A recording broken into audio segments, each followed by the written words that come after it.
Greetings, my friend. Thank you sincerely for being here. It means a great deal that you're watching this. And if you decide to subscribe, that would bring me more joy than you know. Now, let's get right into the story.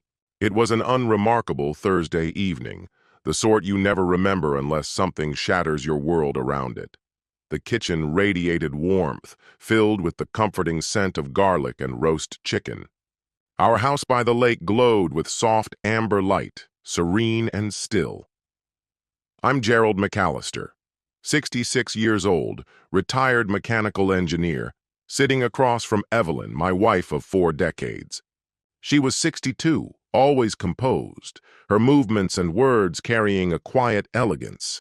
We had crafted a life built on calm predictability, 2 grown kids, peaceful routines, a home that hummed with familiarity.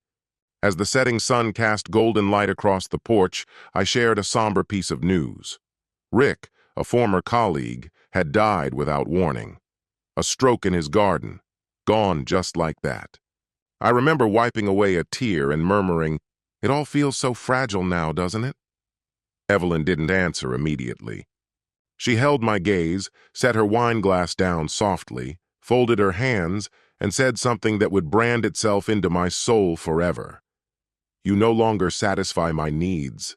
Younger men do, and they're more than willing." At first I thought she was making a cruel joke. I chuckled nervously. She didn't. She sipped her wine again, eyes drifting toward the lake. Then, without a hint of remorse, she added, "I've been with other men, athletic, energetic, men who don't groan when they try to keep up. No regret, just blunt finality." The silence that followed was oppressive. My hand went slack. My fork slipped. I don't remember dropping it, but I can still hear the metallic clatter against the plate. My chest tightened. The room tilted. Then everything went dark. I woke beneath harsh fluorescent lights, the steady rhythm of a heart monitor nearby, and the sterile scent of oxygen filling my lungs. A nurse leaned over with a gentle smile. "Mr. McAllister, you had a mild heart attack. You're going to pull through." My first question was about Evelyn. "She was here the first evening," the nurse said. "She stayed maybe 10 minutes, then left. With someone else." 10 minutes. After 40 years together. I didn't cry. I didn't yell. But I began planning. 3 days later, Nicole, our daughter from Denver, flew in.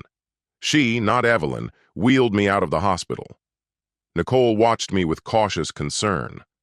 I said nothing on the ride home. My anger needed time to ferment into focus.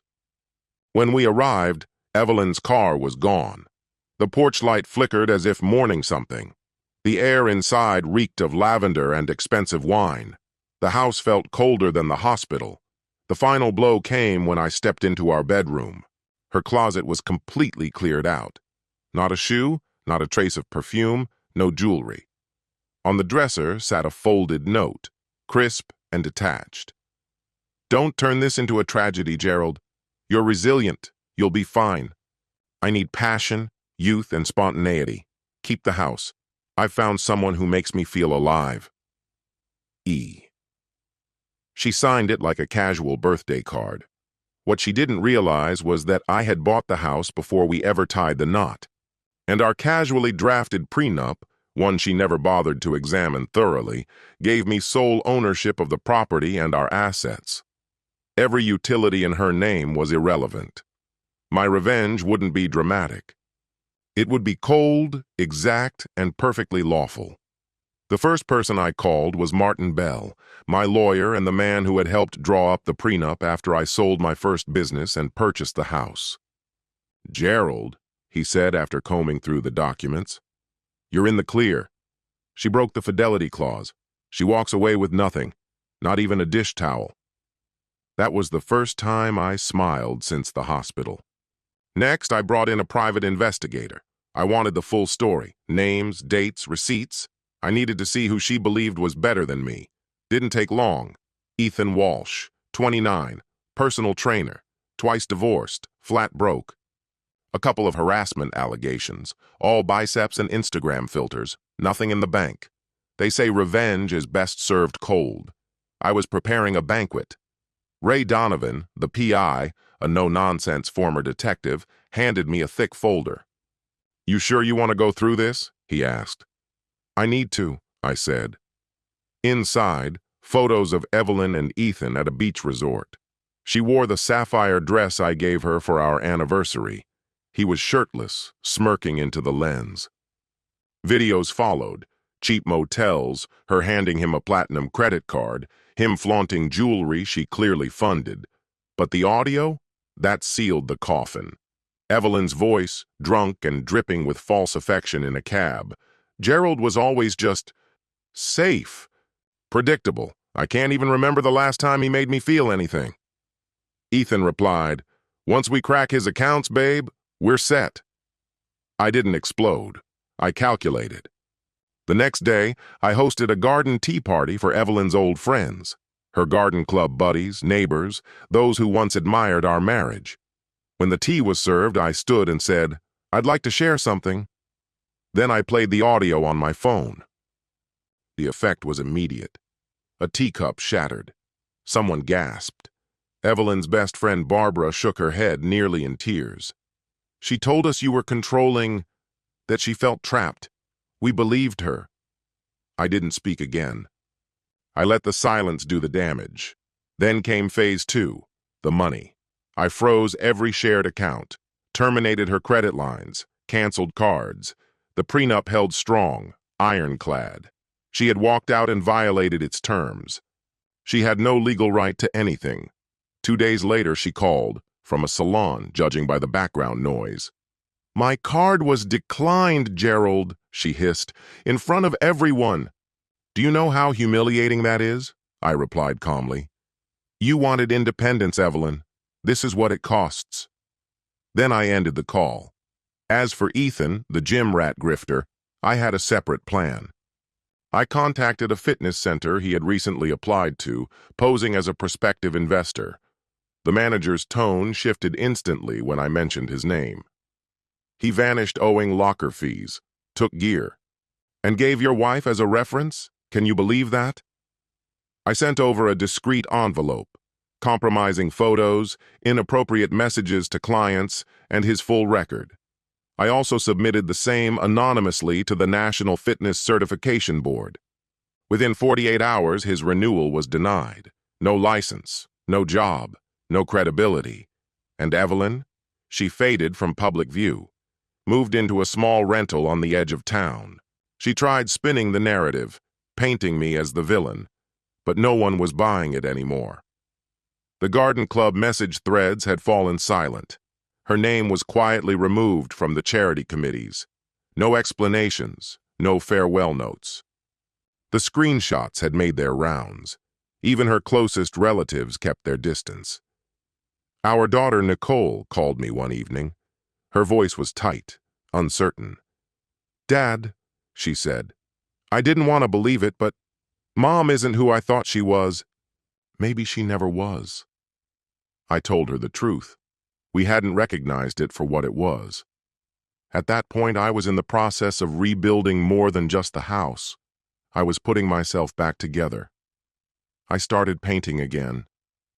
Pulled out my old Nikon from the attic, enrolled in a local photography class. Mornings by the lake became my sanctuary, coffee warming my hands, stillness settling in my chest. That's where I met Samantha. She wasn't part of that old world. A widow, once the head of a school. Intelligent eyes, a calm voice. No show, no pretending. She listened when I spoke. Her laugh became something I looked forward to. We talked about books instead of betrayals, about scars, not social media. There was something honest in the space between us. Evelyn didn't realize it yet, but the collapse of her world wasn't an accident. It had been years in the making. And I still had one move left to make. The last bundle of evidence came on a gray, windless Thursday, delivered by Ray. This time it wasn't to catch her in some affair. It was a reflection, a harsh one. Images of her surfaced. She was at a pawn shop, bartering, not with family heirlooms, which I had long since secured, but with gaudy jewelry, likely influenced by Ethan's taste. That $800 necklace she boasted about online? She sold it for $60. Included were blurry photos of her arguing with Ethan outside a rundown apartment complex. He was red-faced, shouting. She looked drained, stripped of the glamour she once used as armor. Her shine had finally rusted under the weight of her own decisions. Then, one night, a text from an unfamiliar number lit up my screen. "Gerald, please, I just need to talk." I didn't answer. I didn't need to. The fantasy she built had crumbled. Ethan, bankrupt, again. And this time, he was gone. Samantha and I were in the living room hanging one of her prints, mist over a glassy lake, when the doorbell rang. It was Evelyn, but not the polished Evelyn I had known. Her roots showed, makeup gone, eyes swollen, wearing a cardigan that looked 2 sizes too big. "Gerald," she murmured, almost in a whisper. Her gaze shifted past me, landing on Samantha. I didn't invite her in. I stepped outside and shut the door behind me. She clutched her purse like a child would hold a broken toy. "He's gone," she said. "Took everything. Said I was just killing time until someone better came along. That I was old. Dull." Then the sobbing started, deep, wrenching. "I ruined it all, Gerald. I destroyed the one man who ever truly loved me, the man who gave me everything, and I threw it away. For what? A few compliments? A younger body?" I watched her come apart. There was no satisfaction in it, just a hollow ache. "I want to make it right," she begged. "Please, let's start over. We can find our way back." I didn't shout. I didn't blame. I just stepped back inside, returned moments later with a single envelope. "Read this when you get home," I said. She looked confused. I smiled gently. "It's closure," I told her. "Everything you need is in there." Inside the envelope was a handwritten letter. "Evelyn, you once told me, while I lay unconscious in a hospital bed, that I was too old to please you. But those words didn't break me. They woke me up. After 40 years, I finally saw the truth. You didn't love me. You loved the life I made possible. And when that no longer impressed you, I became a burden. You cheated. You left. You replaced me. And in doing so, you set me free. I've rebuilt myself, without deceit, without shame, and without you. There's no room in this new life for ghosts. You are not my home anymore. You are the lesson I had to learn. Gerald." The next day, Nicole called again. "Mom showed up here crying," she said. "I told her to leave. She said you destroyed her." I let out a quiet laugh.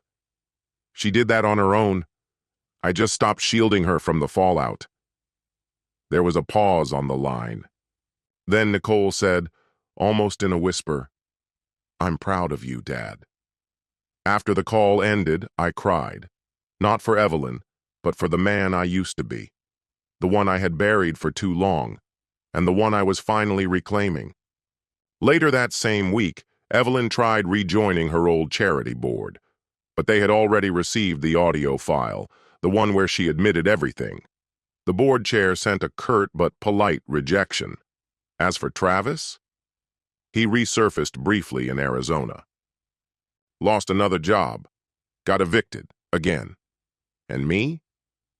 I was in the kitchen showing Samantha how I make my chili. She teased me about my spices. I claimed they were ancient family secrets. She laughed. I kissed her on the cheek, and for the first time in years, it felt real. Life settled into something quieter. Every morning, I'd rise before the sun, coffee in hand, watching the lake turn silver beneath the dawn, mist curling through the evergreens. I'd lean against the porch railing and just breathe. For so long I had lived for someone else's approval. Now I lived for truth, for peace. Samantha became part of that peace. She never asked for more than I could give. She didn't probe my past. She shared my present. One morning, while we sat on the dock, she asked, "Do you ever regret loving her?" I sat with the question for a while. Then I said, "I regret not loving myself sooner." She nodded, said nothing more. That was her way. Samantha never tried to silence the quiet. Evelyn continued to decline, out of sight. I never blocked her number, but I never returned her calls either. The voicemails kept coming. Some were pleading, others bitter. One was pure rage. "You ruined me, Gerald. You humiliated me. You took everything." I didn't respond. I didn't have to. What she saw as destruction, I saw as accountability. She had always worn masks, the gracious wife, the gracious hostess, the devoted mother. But beneath each one was self-interest. I had mistaken polish for integrity, charm for devotion. And now that the masks had fallen, so had her sense of purpose. Nicole and I grew closer through it all. One weekend, she visited and saw the framed letter on my wall. "You kept it?" she asked. "As a reminder," I said, "that even if the truth comes late, it's still the truth." She hugged me tightly. "She never deserved you," she said, "but I'm glad the truth came out." I didn't answer. I didn't need to. Evelyn made one last move before vanishing for good. She filed a complaint. Emotional neglect, psychological control, claimed I had isolated her. The case was thrown out in 10 minutes. The judge reviewed the prenup, the timelines, the documents. It was a textbook betrayal, and she had walked away on her own. As I left the courthouse, her lawyer stopped me. "She's not doing well," he said. "Emotionally, financially, you've made your point." I didn't say a word, because this was never about making a point. It was about walking in truth. And for the first time in decades, I finally was free. "Maybe ease up on her," he said softly. I met his eyes and replied, "I didn't need to make a point. She did that herself." By the time autumn settled in, Evelyn had quietly faded from the places we all used to gather. Her name no longer appeared on the garden club list. Her own relatives kept their distance. Even the friends who once clung to her charm had drifted away. One neighbor captured it perfectly. "It's as if she just evaporated." But she hadn't vanished. She'd simply stopped mattering. One still Saturday, Samantha and I drove to a neighboring town for a photography exhibit. She'd submitted 3 pieces, tender moments captured on city streets, painted with soft tones and clever contrasts. One of them took second place. On our way back through the parking lot, a woman brushed past us. It was Evelyn. Her hair tied back, a colorless scarf limp around her shoulders, hands shaking slightly under the strain of grocery bags. She looked smaller, not older, just faded. Her eyes rose for a split second and met mine. No words passed between us. No anger, no ache. Just quiet recognition. Then she moved on. I didn't feel triumphant. I felt calm. That evening, Samantha and I sat on the porch beneath a sky scattered with stars, faint reminders of a time that no longer hurt. She held a glass of red wine. "Do you ever think about what you'd say to her now?" she asked quietly. I paused, then answered, "I'd say thank you." "For what?" "For letting go. Because sometimes the most powerful form of closure isn't revenge. It's peace." That winter arrived with an unfamiliar softness, unlike the harsh, punishing cold of years before. The snow fell in gentle layers, wrapping the cottage in a kind of hush. A winter meant for stillness, for warmth that lingers beside a fire's flicker. Life had slowed, but it hadn't emptied. I filled my days with what once felt like luxuries. Coffee sipped slowly without tension, conversations stripped of defense, a love that didn't demand constant repair. Samantha was part of that peace, but it wasn't just about her. It was about the absence of fear, of resentment, of walking on eggshells to be acceptable for someone else. One afternoon, I found myself in the attic, lifting the lid of an old wooden chest. Inside were echoes of another life, photos from the wedding, cards with long-forgotten anniversary notes, keepsakes from trips Evelyn and I once took together. I held up a picture from Florence. Her smile was bright, her arm linked with mine. But now I could see what I missed then. The emotional distance behind her eyes. The quiet calculation hidden in that grin.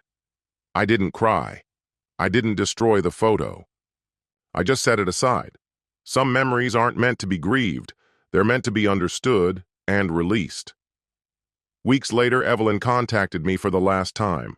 A handwritten note arrived, the handwriting unsteady. It wasn't an apology. It was a plea. "Gerald, I'm not asking for everything, just a place to stand. I've lost everything. I made mistakes. But I did love you. In my own way." That last part, "in my own way," was the clearest lie.